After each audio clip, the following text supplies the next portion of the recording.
नाज़रीन इकराम अस्सलामु अलैकुम। आपका हमारे चैनल TS इंडिया में इस्तकबाल है।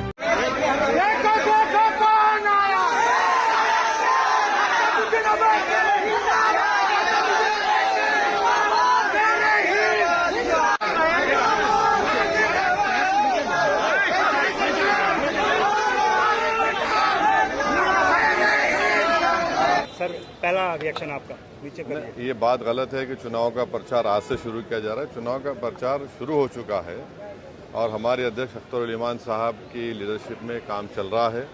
हम 2 महीना पहले भी आए थे, अप्रैल में भी आए थे। उस वक्त भी हमने कहा था कि चुनाव में हम पूरी तरह से हिस्सा लेंगे। और अब सीमांचल में 4 दिन का हमारा विजिट होगा। मुख्तलिफ विधानसभा में हम अख्तर उल ईमान साहब जाएंगे, वहाँ पर आवाम से मुलाकात भी करेंगे, पब्लिक मीटिंग भी करेंगे। सर, क्या उम्मीद करते हैं? जैसे CWC का मीटिंग कल से हो रही है पटना में, बिहार चुनाव सामने है, घोषणा भी हो गई है। क्या लगता है इस बार चुनाव में किस तरह कदम जा सकते हैं? हमको हमारी पार्टी की फिक्र, हमारे कैंडिडेट्स की, हमारे उम्मीदवारों की हमको फिक्र है। उनको कामयाब करना हमारा मकसद है। और उस सिलसिले में चाहे बिहार की में जो पीड़ित कमज़ोर लोग हों, जिसमें दलित, मुसलमान हैं, या फिर सीमांचल की डेवलपमेंट की बात हो या इंसाफ की बात हो, ये सब लड़ाई तो जनता ने देख लिया कि अख्तर उल ईमान साहब एक अकेले विधायक रहते हुए भी उन्होंने बड़ी पुरजोर तरीक़े से और बड़ी बहादुरी के साथ, बेबाकी के साथ बिहार के लिए और ख़ास तौर सीमांचल की इंसाफ की लड़ाई लड़ी है। तो यही उम्मीद करते हैं कि आगे भी हम करेंगे। थर्ड फ्रंट की कोई उम्मीद है सर? अब देखिए, अब नहीं मालूम, उम्मीद पर तो दुनिया कायम है। देखिए क्या होता है आगे।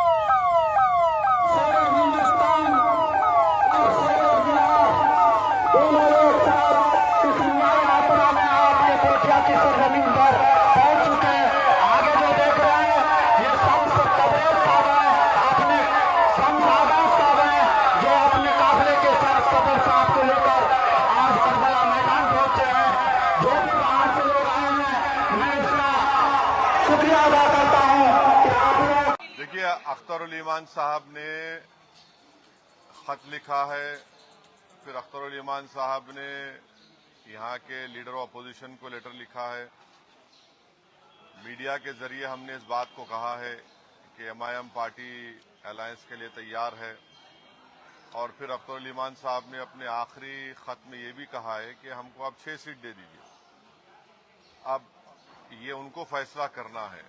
ये नहीं करेंगे तो बिहार की जनता ये देख लेगी कि कौन बीजेपी को कामयाब कराना चाहता है या कौन बीजेपी को रोकना चाहता है।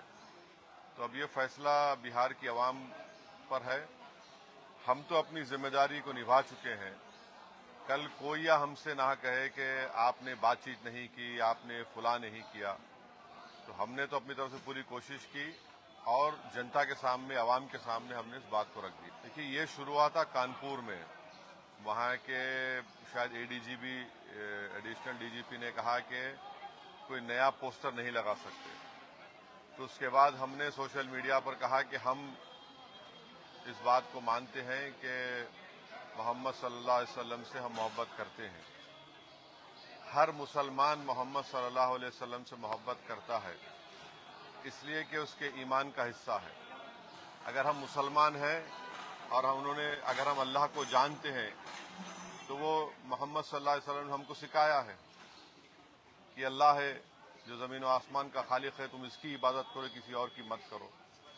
हमको उन्होंने बताया है कि तुम्हारा ईमान उस वक्त तक मुकम्मल नहीं हो सकता जब तक कि तुम मोहम्मद सल्लल्लाहु अलैहि वसल्लम को अपनी दुनिया की हर चीज़ ज़्यादा नहीं चाहोगे। ये तुम्हारे ईमान का हिस्सा है। और आर्टिकल 25 में फ्रीडम ऑफ रिलीजन है। तो संविधान में फंडामेंटल राइट है, इसको आप कैसा छीन सकेंगे किसी से? और ये क्या बात है कि नया पोस्टर कैसा लगाए, जो यूपी में क्या गलत है एकदम वो। इंशाअल्लाह मज़ीद अपडेट के साथ आपसे मुलाकात होती रहेगी। आपसे गुजारिश है चैनल को सब्सक्राइब करें। अल्लाह हाफिज़।